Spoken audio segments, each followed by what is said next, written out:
Mr. President, PBBM, sibakin nyo na po si Secretary Bonoan dyan sa DPWH.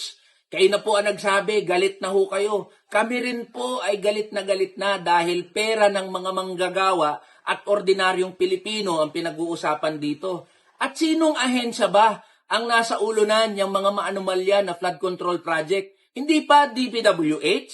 Kaya sa'yo, Secretary Bonoan, kung may kaunti pa na kahihiyan dyan sa katawan mo, have the courtesy, umalis ka na dyan, bumaba ka na sa pwesto mo. Dalawang bagay lang yan, DPWH Secretary Bonoan.